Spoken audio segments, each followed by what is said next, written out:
I went through the signs and symptoms myself, looking at my breast in the mirror, and of course, all the signs and symptoms I was not feeling, except for the lump. I also went through the risk factors, and I looked at the risk factors of breast cancer, and I was not meeting that criteria. So again, I knew 80% of breast tumors are benign. So I was so sure that my breast tumor is benign. So one day when I was out, actually I was in Uganda for a meeting, and we went out with some friends and went through the breeze. And when I came back, I felt a sharp pain on the same breast. And that is what triggered me to go to the hospital. So I went to the hospital immediately I came back. And I actually just told the doctor, I have a lump in my breast. And the doctor was shocked, like, how do you know? I said, yeah, I felt it. And so he felt it and said, we do a mammogram. So I went through the mammogram and I went through several other tests. Then finally on the 16th of July, 2019, I did a biopsy. By the way, all the previous tests I had done were turning out negative, so I was very much encouraged that my breast tumor is benign.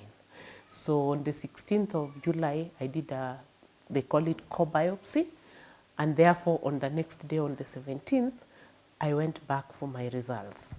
And my results were cancer. It was cancerous. It was against what I had hoped for and what I had actually believed that it is going to be. So it turned out that the tumor was cancerous, and therefore that is how I got to know. Interestingly, when I got my results, I did not wait for the doctor to give the results to, because I picked the results from the lab myself.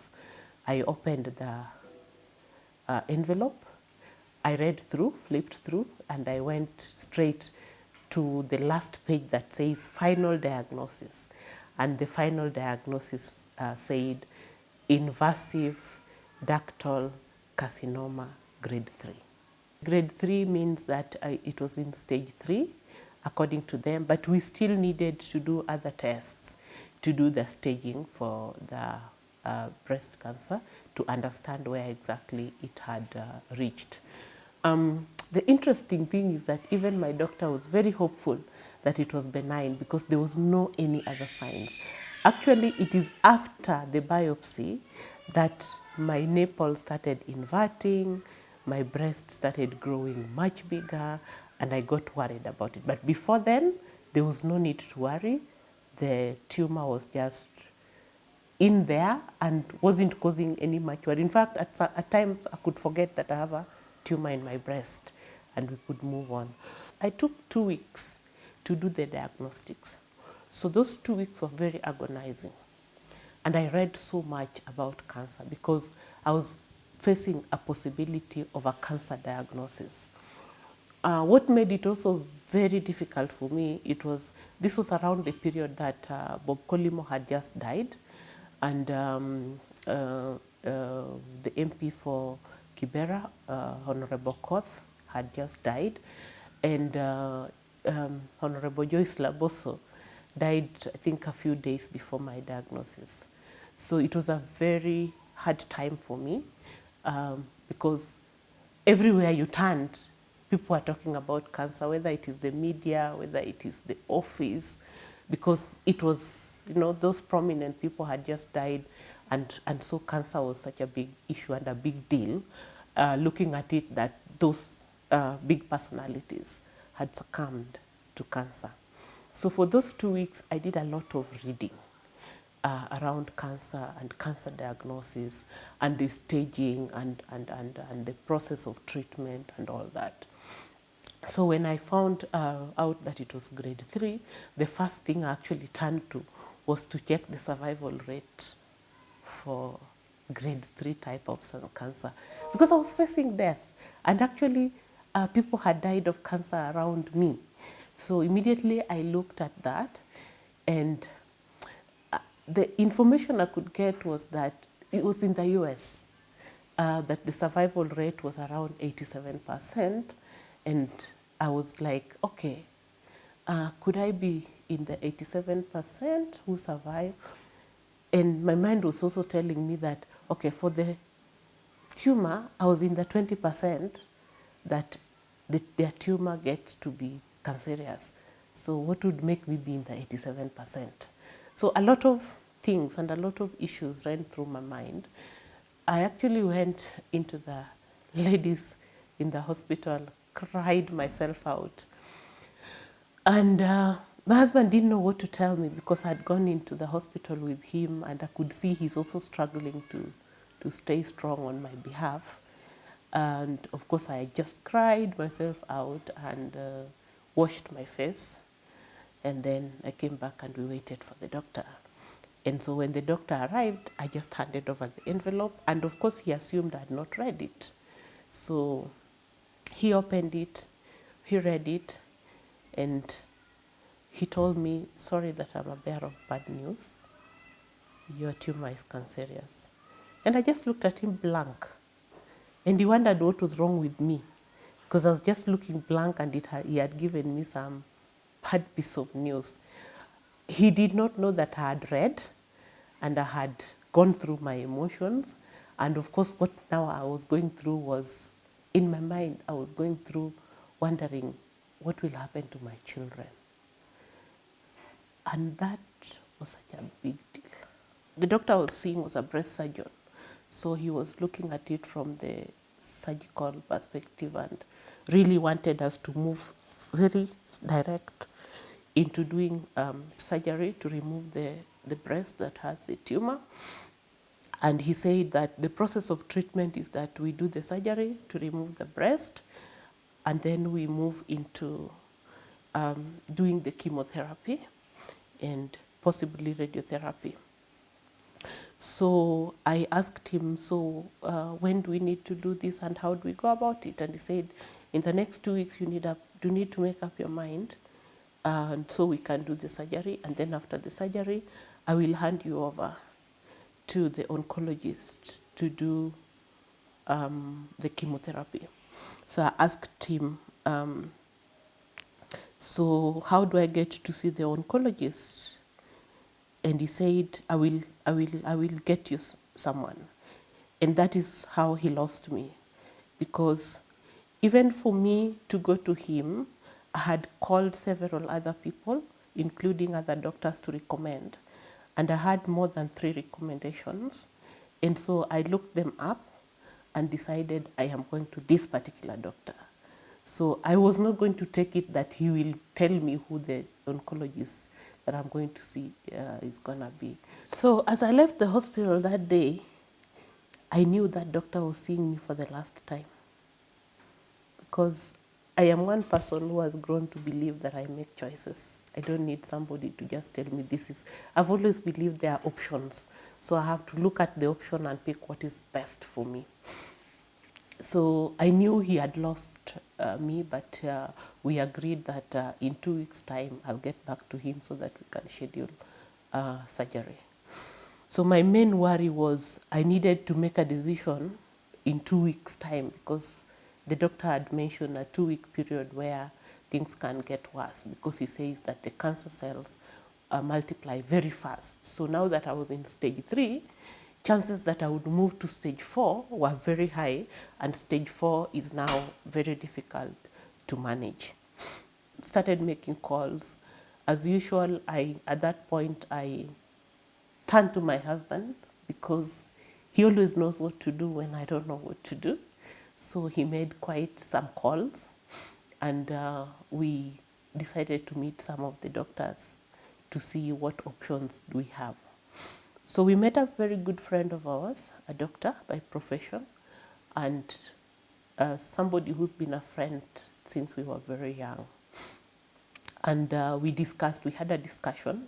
By then, that doctor we had met previously and had a discussion, but before the diagnosis. So when now we had the diagnosis, we met him with the diagnosis. And he actually made an impression on us because he said that if you have the means, I would recommend you go to India straight and just start treatment in India. So my husband picked that up very, very fast. I was still struggling because I was thinking about 2 weeks, and I was also thinking about how to create the money to go to India. So we crafted the idea of going and talking to our head of HR, and I went with my husband to talk to the head of HR about it. She picked the issue up immediately and called the insurance, who actually refused that they cannot pay for medication in India. And she persisted. So she called 3 different people in Jubilee. And finally, the last person said that it's okay, we will pay, but we'll only pay for medication. And for me, that was a big relief. Having somebody who can now pay for the medication meant some of my costs are going to be already taken care of. So my husband is a very social man. And so he started thinking of, let's talk to our friends and see how they can help us and support us. And at that point, I did not want anybody to know what is going on. Part of the reason why I did not want people to know is I did not want a situation where people tell me, "Whoa, yeah, whoa, she," you know. And that period, cancer was a taboo. Cancer was a death disease, and quite a number of people were looking at it from the angle of, if you have cancer, then you're likely to die. Of course, I got these even messages of in the street of people saying, if Bob Collymore can die of cancer and he has that money, so you're looking at it and you're like, I don't want to hear such stories. So my husband was in a tight corner because I'm saying, don't tell anyone, but he's feeling our friends can help us. So, but he respected my decision and did not talk to anyone. I just took a loan from the SACCO, an emergency loan of about 200,000. I also offloaded my unit trust, which is also about 200,000. So with 400,000 in hand, I was ready to head to India, not knowing what else I'll need. My worry was also that although the hospital had, the insurance had agreed that they would take care of medical bill, I did not know how much that bill was going to be, because as normal, the insurances have a limit. And I was going to go into this medication in August, when my daughter had just gone through a surgery in April.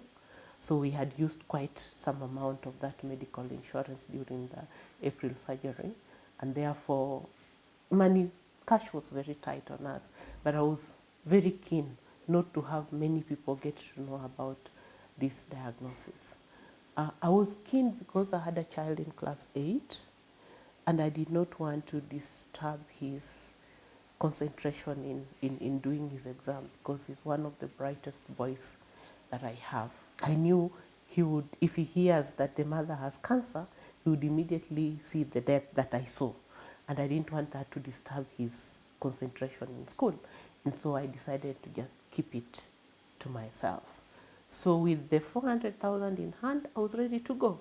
But now our head of HR also connected me to a former colleague of ours, who is now privately doing flights.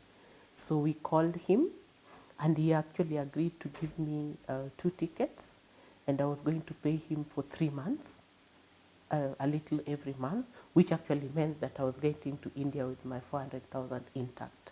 So that also really helped me, because now I was having tickets and I had some money to move into India. And as I was going to India, I actually thought I would just go, be treated, and come back. I didn't know it was going to be a journey that 1 year down the line, I am still on it. Which is also a good thing, because if I knew it was going to be such a long journey, I think I would have been scared to venture into it. So we left on the 6th the 7th of August, and therefore we arrived in Mumbai on 8th of August. So by 5 o'clock, we were meeting with the doctor. That was Dr. Bipte, and he's called Dr. Sandeep Bipte. And from the face that I'd seen in the profile, when he arrived, I told Philip, that's my doctor. He was very pleasant. We started with pleasantries, finding out about how we are doing, the family tree. Actually, he made us very comfortable. And so we then got into the diagnosis and what we had come with from Kenya. And then he wrote a series of tests and asked us to do the tests the next day. That was on a Thursday. So he told us, do the tests on Friday and Saturday, because the hospital works until Saturday, and then take a rest on Monday and Tuesday, and then we meet on Wednesday. So when we met on Wednesday, we had a discussion. He had all the results in, and we had a discussion. And he brought in the medical oncologist, he brought in a cardiologist, and they were with a nurse. And they confirmed the diagnosis. But the doctors were very pleasant. He started by telling me so much about cancer and how many people they have treated and how they do the treatment. And he actually said that he does about 450 surgeries every year, and most of those women live. So there's a lot of hope. And I was looking forward to hearing them say that we are starting the treatment or you go back home. So he said that good news, that at the stage where your cancer is, it's treatable and curable. And those words kept ringing in my mind for a long time, treatable and curable. Dr. Bipte, the reason why I picked on Dr. Bipte is the profile was very good according to me. He had several papers around the research work that he had done in around breast surgery and around cancer. He had done a lot of researches on this and a lot of papers and conferences that were very recent. And from the profile, you could see a solid person who understands the recent studies around cancer and who also understands the issues around breast surgery and who also supports the humanitarian cause around the work that he does. So I was very impressed with his profile. It took me 2 weeks to do about 5 tests in Kenya. But in Mumbai, I went through about 8 tests in 2 days. And those 8 tests included a test that I did in Nairobi Hospital, and I needed to wait for 2 weeks to get the results because they said it has to be done out of the country. But all that was done in 2 days. And in about 5 days, we had all our results in, majority of it, and the doctors could make a decision. So in the sitting, the doctors tell me, you'll have to, there are 5 treatments of cancer.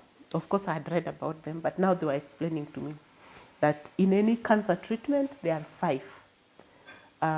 You could do surgery, 1. You can do chemotherapy, 2. You can do radiotherapy, 3. Then there is hormonal therapy, and then there is targeted therapy. So any doctor treating cancer would use a combination of these 5. So based on my results, they said because your results show that your cancer is HER2 positive, then you do not need hormonal therapy, but you will need a targeted therapy. One of them, you take medication for 5 years, and another one you take medication for 9 years. So when the doctor said it's HER2, where the medication is for 1 year, I was so elated, and we did a high five with my husband, and the doctor was like, wait, don't be too excited about it. It's expensive. The drug is very expensive. But me and my husband, we were like, 1 year, when others are doing 7 years, are doing 10 years. 1 year. Took me through a long treatment plan. And that is how I got to know it's going to be a journey, because they actually told me that we will do first chemotherapy to reduce the tumor because your tumor is so big, and then we will do surgery, and then we will do another round of chemotherapy. Then after that we'll do radiotherapy, and then after that now we will do this targeted therapy, which is using a medicine called Herceptin to reduce the hormone from multiplying itself. And they told me the cost of it, which was also very high. And they said that the reason why we have to tell you this at the beginning is so that you can prepare yourself. But the good news is there are breaks. So you will do this and then do this and then do this, so you can prepare long term, but you can start having your finances ready for each and every section of the treatment. So in Nairobi hospital, the doctor had told me the tumor is small enough and we can do surgery fast. In Mumbai hospital, the doctor is saying the tumor is big and therefore we need to do chemos to reduce the tumor so that the operation is easy. I was put on chemotherapy. Of course, I was prepared for chemotherapy. I was told about the effects of chemos, and I was told about the falling off of the hair, that my nice hair will fall off, and the various effects that would happen to me because of the chemos. And then the doctor put me on the chemo. Another interesting thing is that I was given a list, a two-page list that gives you the effects, the different effects of the chemo and what you can do about it. 2 or 3 different drugs that you need to take if you see these signs. So that was like IC material that was provided to me to be able to go through the chemo session. So the first chemo session was done in India, and I waited for the next day to see my hair fall. I kept on touching my hair to check if it is falling, and it didn't fall. So the doctor said, let's meet after 3 days after the chemo. So after 3 days, we went to the hospital. So the doctor asked me, Emily, how are you feeling? I said, I'm fine. He said, what is the effect of the chemo? I said, I'm okay. And I felt like, was that really chemo? Because what I had known about chemos, my expectation was a real shake-up of my body. But the doctor assured me that the shake-up is coming, but it's gradual because it is the first chemo and my body is strong enough to take it, but my body will not be that strong for all the chemos. So I need to just prepare myself for this. Then we agreed with the doctor that I carry the 3 chemos back home and come and take them in Nairobi. Then I go back after 10 days after the last chemo so that we can then schedule and do the surgery. Early September, I came back with my chemo drugs and everything that we needed. So we went out, we started looking for where to do our chemos because we now have the medication and we needed to do chemos every 2 weeks. So it meant by the time we came, it was 1 week to the next chemo. And that was a headache. We kept on asking people where we can go, but actually I would say that most hospitals said they would not take a protocol from India. And so we were left wondering what we do, because many people are saying you can come with your protocol from India, but we'll need to turn it to a Kenyan protocol, and then we'll need to give you medication. So our biggest issue was having brought medicine from India. So many hospitals did not want to treat you with medicine from outside. So we were told about smaller facilities that would do that. And we ended up in Nairobi Women's Hospital, because the cost at Nairobi Women's Hospital was at least much better. The doctors had insisted that we need to do a series of lab tests a day before the chemo, sent to them. They look at it and they would give us an okay to do a chemo, because the chemo depends on the blood cells, especially the amount of white blood cells in your system. So they have to check all that and then be able to say, yes, you can do chemo or not. When we ended up in Nairobi Women's, the time I went to the hospital, I felt lost, because it was a very basic facility. But I told myself, maybe because I have very less money, let me just stick with it.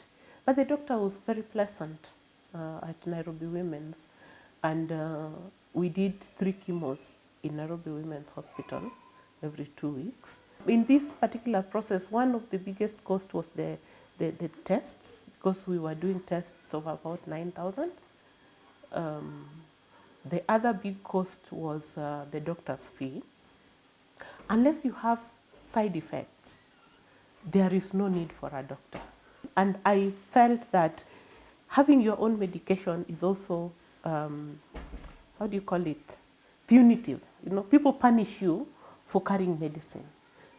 But again, I was actually advised by a doctor friend to carry medicine from India. They said this same medicine is very costly in Kenya. So if you are in India, please carry all your medication from India. It is cheaper. The effects of chemo were intermittent. I went and we did the surgery.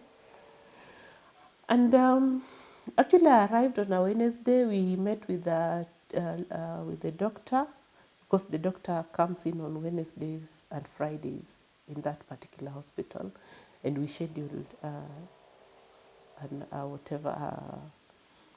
surgery, and the surgery was done like immediately. And apparently, after the surgery, my life just turned around. I think things started looking brighter, and I felt like a heavy load had been taken away from me. The doctor really tried to prepare me for a life without one breast.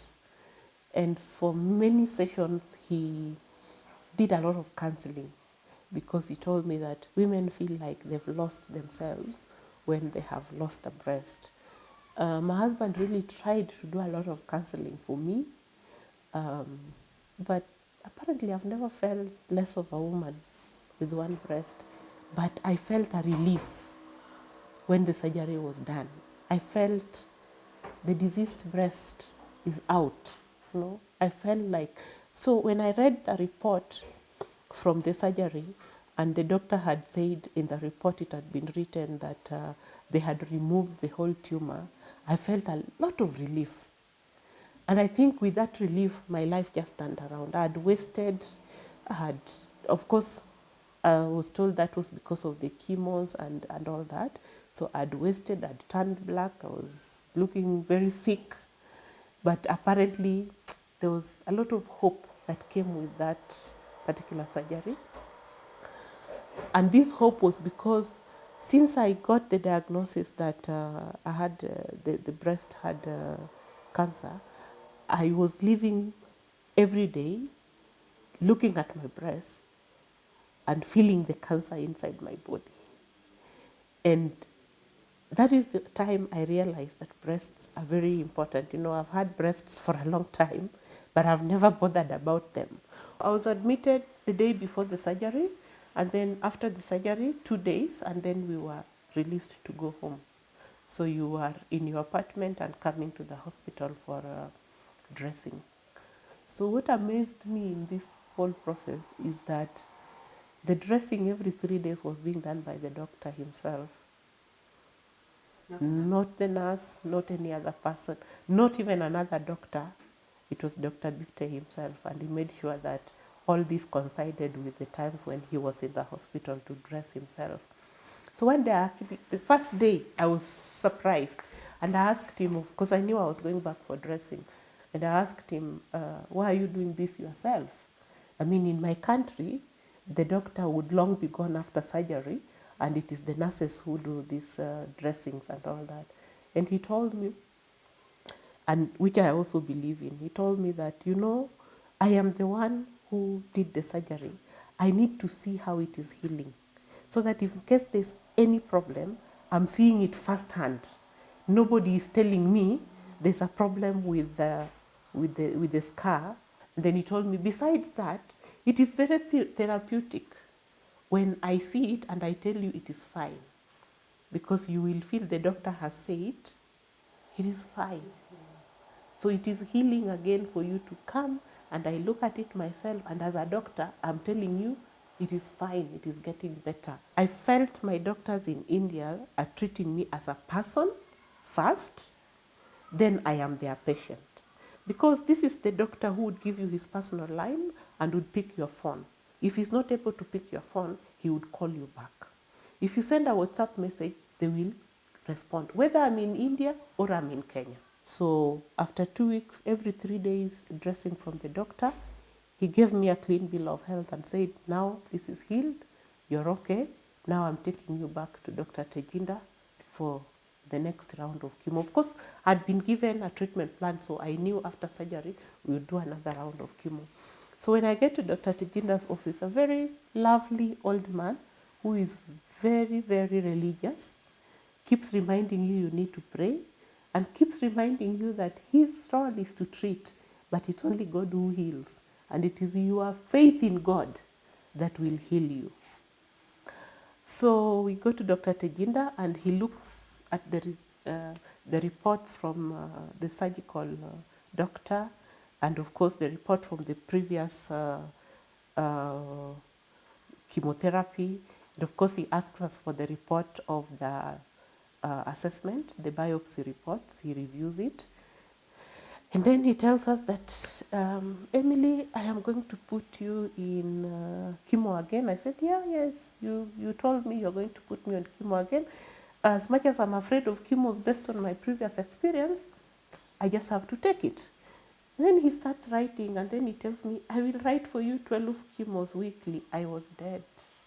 I told him, Daktari, I am dead. Then he asked me why. I said, because 12 chemos, and it is weekly. What I went through with the 4, I can't imagine going through with 12. I am dying. And he told me, no, don't worry. This is a different medicine. It is more palatable. It's easy. That's why we can do it every week. And I'm doing it every week so that you take small doses in a weekly basis. So I say, okay, if you say so, but I will believe it when I've gone through and I've seen. So we decide with Philip that let's do at least 2 so that we can see how it affects the body before we travel back. So we did 2, and then we came back with 10. So they are mixed of emotions. There are times when you feel so low, or when I felt so low. There are times when I felt I was dying. There's even a time I rehearsed my funeral, sleeping on this couch, because I was feeling so terrible. I felt like I was going to die. And it reached even a point I was thinking of life after my death. What really kept me going, one, was the words of Dr. Asha, that never lose hope.